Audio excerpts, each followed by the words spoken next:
2021년 평균 직장인들의 월급은 근데 이 평균이 여기로 이동함에도 여기에 머물러 계시는 분들이 분명 있거든요. 그래서 제가 이걸 보면서 느낀 점은 안녕하세요, 수굴지입니다. 여러분 혹시 어떤 업계가 돈을 가장 많이 버는지 그리고 내 나이 또래들은 평균적으로 얼마를 받는지 궁금한 적 혹시 있으신가요? 다들 있으시죠? 왜냐면 저한테 골지님 저희 업계는 굉장히 박봉이라서 제가 지금이라도 여기를 탈출해야 될까요? 이런 식으로 고민 주는 친구들이 되게 많거든요. 그래서 이게 정말 맞는지 한번 같이 우리 직장인의 소득 통계를 한번 살펴보도록 합시다. 사실 요거는 제가 2년 전에 이미 다뤘던 통계청의 임금 근로 일자리 소득 통계예요. 근데 2년 전이다 보니까 이미 우리 골지들도 또 새로 너무 많이 늘어났고 최신 버전이 나왔거든요. 그래서 오늘은 최신 버전으로 다시 한번 소개해 보도록 할게요. 네, 이 통계는 2021년 월급 통계라고 보시면 되고요. 사실 우리가 지금 2023년이라서 2022년 걸 보고 싶지만 통계가 한 1.5년 정도 느리더라고요. 그래서 요게 최신이라는 거, 배포일 시가 얼마 안 됐다는 거 감안하셔서 보시면 좋을 것 같습니다. 그러면 제가 미리 한번 읽어봤는데 이 통계는 세전 기준이고요. 월소득입니다. 그러니까 세전 월급이 되는 거죠. 자, 내려보면은 일단 요약이 먼저 나옵니다. 사실 이 뒤에 자료들은 전부 다 이제 그냥 데이터들이라서 요약 보시면 끝나거든요. 그래서 한번 봐볼게요. 먼저 평균 소득과 중위 소득이 나오는데요. 2021년 평균 직장인들의 월급은 333만 원입니다. 그리고 중위 소득은 250만 원이에요. 그러면 이 평균과 중위가 어떻게 다르냐? 예를 들어서 4명이 있다고 쳤을 때 소득이 제일 낮은 사람은 월급을 100만 원을 받고 이 중간 사람들은 200을 받고 마지막 사람은 1000만 원을 받는 거예요. 그러면 이 4명의 평균은 얼마일까요? 370만 원입니다. 왜냐면 100만 원 더하기 200만 원 더하기 200만 원 더하기 1000만 원 나누기 4명 4. 그러니까 약 370만 원 정도가 나와요. 즉, 내가 아무리 100만 원을 벌어도 나보다 돈을 더 많이 버는 사람들이 통계에 들어가니까 평균 소득이 높아지는 겁니다. 그런데 중위 소득 같은 경우는 못 버는 사람들이랑 잘 버는 사람들이랑 차이가 너무 많이 나니까 실제로 통계에 오류가 있을 수 있겠죠. 그래서 그러면 중간값에 누가 제일 많냐? 요거를 보는 거예요. 그러면 여기서 중위 소득은 200만 원이 되는 거겠죠. 왜냐면 중간에 200만 원 버는 사람이 2명이었으니까. 그래서 우리나라에서도 평균 소득은 333만 원으로 좀 높은 편이고 중위 소득은 250만 원이 되는 거죠. 정말 딱 중간에 있는 사람들의 소득만 구했으니까. 근데 한편으로는 우리 어린 사회 초년생들이 나는 월급이 333만 원까지 안 되는데 이렇게 생각하실 수도 있어요. 근데 이 333만 원은 20대부터 60대의 소득을 모두 합쳐서 평균을 낸 거라는 점. 그러니까 20대의 평균이 아니에요. 그래서 걱정 안 하셔도 됩니다. 네, 그러면 산업 분류별을 봐볼까요? 일단 평균 소득 상위 3개의 산업은 딱 들어봐도 이제 좀 스펙 잘 쌓은 친구들이 들어가는 곳인 것 같죠. 금융보험업이라고 하면 은행이나 증권사, 보험사 이런 데를 말하는 거고 전기가스 공급업은 뭐 한전 이런 데를 말하는 거죠. 근데 그에 비해서 이제 하위 3개의 산업도 있는데요. 사실 숙박 음식업이나 이제 개인 서비스업 그리고 사업 서비스 같은 경우는 이제 자영업자들은 돈을 많이 벌지만 이 자영업자들의 직원들 그러니까 근로자들은 상대적으로 큰 소득을 받기가 어렵겠죠. 왜냐면 이 경우에는 우리가 이제 식당을 생각해 봤을 때 당장 식당 알바를 한다고 해서 무슨 학력이 필요하거나 어떤 학벌이 필요하거나 그런 게 아니잖아요. 그래서 진입장벽이 조금은 낮은 업계일수록 좀 근로자의 월급은 적은 경향이 있습니다. 그래서 이 업계에서 근무하시는 근로자분들은 단순히 내가 이 일을 평생 하겠다 요거보다는 내가 이 시스템을 빨리 익혀서 나도 나중에 자영업을 해야겠다 이런 식으로 일을 배운다는 관점에서 일을 해보시면 좋겠죠. 자, 그럼 다음은 성연령별 통계인데요. 사실 남자가 한 150만 원 정도 더 높죠. 근데 이거는 사실 성별에 따른 차이가 있다기보다는 여기 아까 위에서 말했던 평균 소득 상위 3개의 산업에 남자분들이 종사하는 경우가 많아서 그렇습니다. 예를 들어서 금융보험업은 여자든 남자든 반반이겠지만 전기가스 공급업 이런 거는 남자분들이 압도적으로 많죠. 그래서 좀 이런 특정 업계들 그러니까 돈 많이 주는 업계들에 아직은 남자분들이 많이 종사하다 보니까 이 남자의 소득이 조금 더 높게 책정이 된 것 같아요. 네, 그러면 한번 넘어가 보겠습니다. 이거를 쭉 내리다 보면은 제가 또 미리 봐놨죠.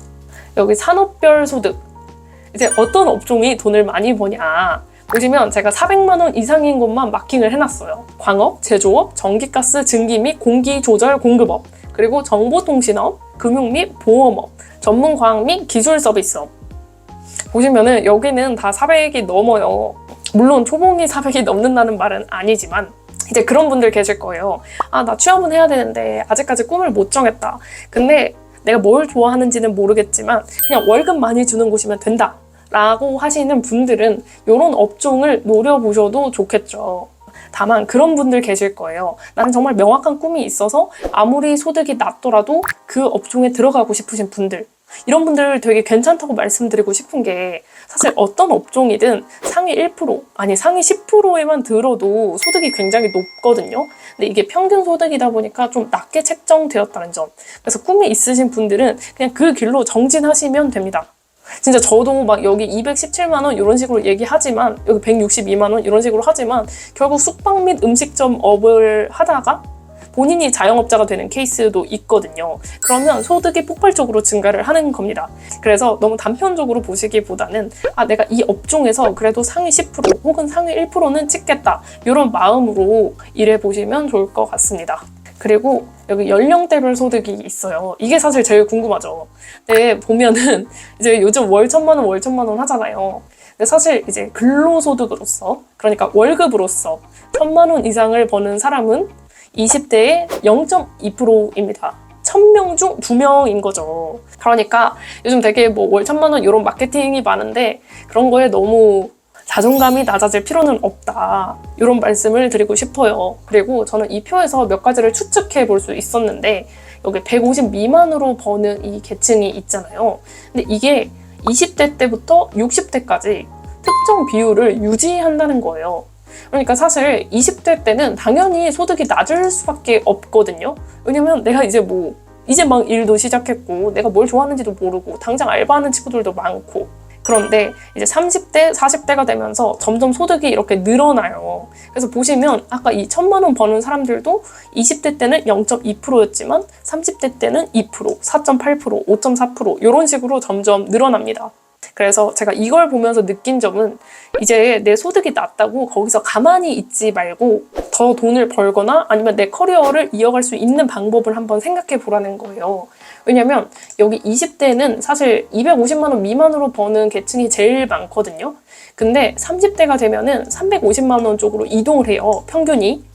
근데 이 평균이 여기로 이동함에도 여기에 머물러 계시는 분들이 분명 있거든요. 그러면 이 150만 원에서 250만 원 미만을 버는 사람들이 30대 때도 이 정도를 벌 수 있다는 거예요.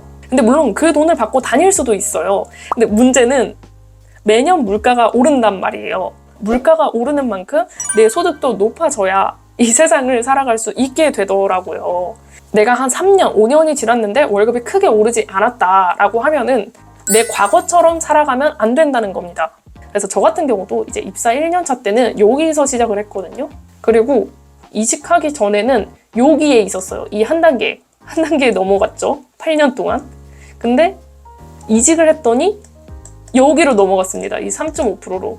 그래서 제가 드리고 싶은 말씀이 뭐냐면, 지금 내 위치를 빨리 한번 파악을 해보라는 거예요. 내가 이 회사에 있으면 1년 뒤, 2년 뒤 혹은 10년 뒤에는 어느 소득 구간에 속할지. 근데 그 소득 구간이 지금과 대비해서 별 차이가 없다면 엔잡을 만들어 보거나 아니면 이직을 하거나 하는 방향으로 좀 돌려보시면 좋겠죠. 그래서 20대 때가 사실 모든 방향을 물색하기 최고의 시기이니까요. 여러분들도 오늘 이 통계를 보시고 한번 앞으로의 방향성에 대해서 생각해 보시면 너무 좋을 것 같습니다.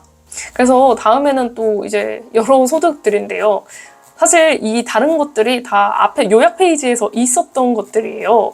그래서 좀 더 관심 있으신 분들은 이제 구글에 2021년 임금근로 일자리 소득 결과라고 검색을 하시면 이 통계표가 나올 거예요. 참고해 보시면 좋을 것 같습니다. 네, 그러면 오늘 결론을 한번 정리해 볼까요? 저는 크게 두 가지가 생각이 나는데요. 첫 번째, 가만히 있으면 장기적으로 소득을 올리기 어렵다. 물론 회사에서 연차가 쌓일수록 연봉이 10%, 20% 뻥튀기 되는 회사도 있겠지만 대부분은 그게 아니거든요. 그래서 내가 소득을 높이고 싶으면 가만히 있어선 안 된다. 그러면 두 번째, 근로소득은 한계가 존재한다. 아까 월 1,000만 원 버는 사람이 20대 때는 0.2%였고 50대 때는 5% 정도였거든요. 그래서 내가 정말 폭발적으로 돈을 많이 벌고 싶다면 근로자보다는 프리랜서나 사업자의 세계로 빨리 넘어가야 된다.